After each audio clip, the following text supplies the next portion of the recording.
Commencez à vous relier à votre soleil intérieur afin de pouvoir vous relier également à toutes les personnes qui, de par le monde, envoient leur amour aux diverses règnes. Nous vous demandons d'essayer de ressentir la connexion, essayez d'imaginer tous les êtres recueillis qui se joignent à vous pour faire ce travail d'offrande, de lumière et d'amour. Nous espérons que petit à petit, vous puissiez réellement entrer en relation, en harmonie avec les divers règnes et ressentir leur énergie. C'est une grande joie de pouvoir ressentir cela. Offrez tout d'abord cet amour-lumière au monde minéral. Entrez dans une magnifique grotte.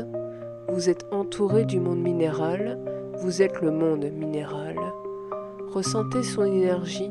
Imaginez que dans cette grotte se trouvent toutes les pierres, tous les cristaux, l'or et tout ce que les hommes recherchent car ils n'ont pas compris. Certes, ils recherchent la beauté de toutes ces gemmes, mais ils n'ont pas compris qu'au-delà de la beauté, il y a l'émanation, l'énergie qui est également nécessaire à l'harmonie des divers règnes, notamment pour l'homme. Je vois maintenant une magnifique géode d'améthyste. Elle est si grande que je pourrais facilement tenir debout à l'intérieur d'elle. Normalement, elle n'est pas coupée en deux, mais exceptionnellement, elle me montre l'intérieur d'elle-même. Alors ils me disent, si nous vous montrons cet améthyste, c'est que chacun de vous a besoin de son énergie. Essayez de vous connecter à cette merveilleuse pierre. Dites-lui simplement que vous l'aimez et elle vous donnera beaucoup plus d'elle-même que vous ne le supposez. Restez quelques instants devant elle et ressentez son rayonnement, sa force calme et son amour. Les êtres réceptifs pourront ressentir comme une très légère vibration émanant de cette grande géode d'améthyste. Je la vois comme éclairée de l'intérieur et ils me disent: une pierre est capable de rayonnement lorsqu'elle aime. Elle n'aime pas de la même façon que les humains ou les autres règnes. Mais en toute vie, il y a l'amour puisque toute vie a été créée par la source. Imprégnez-vous encore de cette énergie. Elle vous offre ce dont vous avez besoin. Elle vous offre le meilleur d'elle-même. Soyez certain qu'entrer réellement en contact avec les divers règnes apporte beaucoup de joie. Ce n'est pas simplement se dire « j'offre l'amour au règne minéral, végétal ou animal », c'est se connecter à ces règnes et fusionner avec eux. Restez encore quelques instants pour vous remplir de l'énergie de cet amour qui vous est offert. Le monde minéral évolue d'une façon considérable par rapport à la lenteur de sa propre vie. Tout s'accélère. La conscience du règne minéral devient de plus en plus puissante. Vous pourriez entrer en contact télépathique avec le règne minéral. Dans une autre dimension, cela se fera très facilement.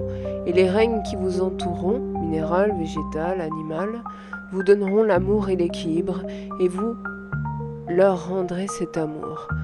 Restez ainsi quelques instants, essayez de ressentir l'énergie, la lumière violette de l'améthyste qui inonde tout votre corps de matière. Maintenant, remerciez-la et offrez-lui tout l'amour de votre soleil intérieur, de votre soi divin. Ils me disent, maintenant connectez-vous au règne végétal. Pour se connecter à lui, le plus facile est de vous connecter à un arbre maître, à un magnifique chêne. Connectez-vous non seulement à cet arbre maître, mais également à d'autres parties du règne végétal. Pour l'instant, visualisez un chêne magnifique et ressentez sa force. Il est très facile de communiquer avec lui.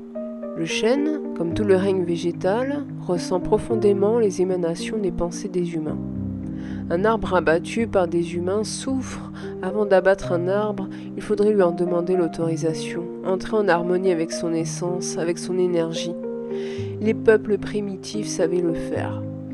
Maintenant, asseyez-vous au pied de cet arbre et visualisez le plus de fleurs possible avec toutes les couleurs et toutes les senteurs autour de vous. La fleur a également un grand rôle à jouer pour le règne animal et le règne humain. Demandez simplement à toutes ces fleurs qu'elles vous apportent tout ce qu'elles peuvent vous offrir. C'est avec amour que vous recevrez leurs dons. Même l'odeur d'une fleur peut réparer certaines disharmonies dans le corps des humains. L'odeur des fleurs a une incidence sur le cerveau et le psychisme. Plus tard, lorsque vous aurez une autre conscience, vous le comprendrez. Il n'est pas besoin de faire des dilutions comme pour vos élixirs floraux, car le toucher et l'odeur peuvent aider considérablement à réharmoniser ce qui doit être chez les êtres humains. Dans le prochain cycle, vous entrerez en communication télépathique avec ce règne très facilement et il vous offrira d'immenses cadeaux. Au lieu de le détruire, vous l'aiderez comme si vous étiez des jardiniers, qui nettoient ce qui n'est plus harmonieux, ce qui est mort, et vous aurez un profond respect pour la vie du règne végétal. Certaines plantes s'offriront pour nourrir le règne animal et les êtres humains, notamment avec des fruits. Les arbres des prochains cycles n'auront rien à voir avec vos pauvres petits arbres fruitiers. Ils sont resplendissants de vie, de fruits, et lorsque vous absorberez un fruit, d'une certaine manière, il vous donnera sa vie. Essayez de bien ressentir ce règne, cet arbre magnifique, ces fleurs multicolores et odorantes de toutes sortes, et offrez l'amour de votre soi divin au règne végétal. Maintenant, remerciez-le pour tout ce qu'il vous a offert, car vous vous êtes réellement projeté auprès de ce grand chêne entouré de toutes ces fleurs. Une partie de vous-même a créé cela, et vous en sentirez les effets positifs. Ils me disent, maintenant offrez l'amour de votre divin au règne animal. Pour ce règne, nous avons choisi l'animal familier que beaucoup d'êtres humains possèdent, le chien. Le chien a une capacité d'amour que vous ne soupçonnez même pas. Il aime inconditionnellement. Bien sûr, il attend la nourriture, mais il aime vraiment les humains. Au travers d'un chien, offrez l'immense amour-lumière de votre divin à tout le règne animal. Nous vous demandons cependant de faire une projection de conscience, et vous allez ressentir leur amour, mais aussi la peur de certains d'entre eux. Vous allez donc offrir à tous ces animaux votre immense amour-lumière, afin qu'ils soient dans l'amour et que leur peur disparaisse. Dans le prochain cycle, les animaux ne se nourriront pas de leurs frères, ils seront végétariens. C'était ainsi il y a des centaines de milliers d'années, et ce sera de nouveau ainsi dans le prochain cycle. Si vous vous projetez au milieu de cette savane, vous pourrez peut-être réellement percevoir des animaux qui ne vous verront pas, mais vous les verrez. Ils lèveront la tête vers vous, vous verrez les éléphants, les lions, les girafes. Petit à petit, vous pourrez ressentir la connexion télépathique, la connexion d'amour, et ils pourront vous dire ceci. Pourquoi les êtres humains nous chassent-ils? Pourquoi ont-ils pris notre espace de vie? Vous ne pourrez pas leur donner de réponse, donc vous leur offrirez tout votre amour. L'animal est équilibrant pour l'homme. Sur le plan affectif, il est un régulateur. Vos psychologues, tout du moins certains d'entre eux, ainsi que certains de vos médecins un peu plus avancés, ont compris le bien que pouvait faire un animal familier auprès des êtres qui se sentent seuls, abandonnés ou en manque affectif. L'animal rééquilibre. Lorsque vous êtes venu sur ce monde de 3e dimension, donc votre Terre, vous auriez pu aller sur une planète de 3e dimension, relativement dépourvue de toute faune, de toute flore. Vous y aurez été malheureux. Vos yeux ont besoin de couleurs, votre nez a besoin de senteur, vous avez besoin de la compagnie de vos petits frères du règne animal, vous avez besoin de la force du règne minéral et de l'équilibre qu'il peut vous apporter. Imaginez une seconde un mont nu. Il serait d'une telle tristesse que vous ne pourriez pas vivre longtemps sur lui. Même dans vos déserts, un peu d'herbe pousse, les hommes s'entourent d'animaux, de chameaux ou d'autres animaux.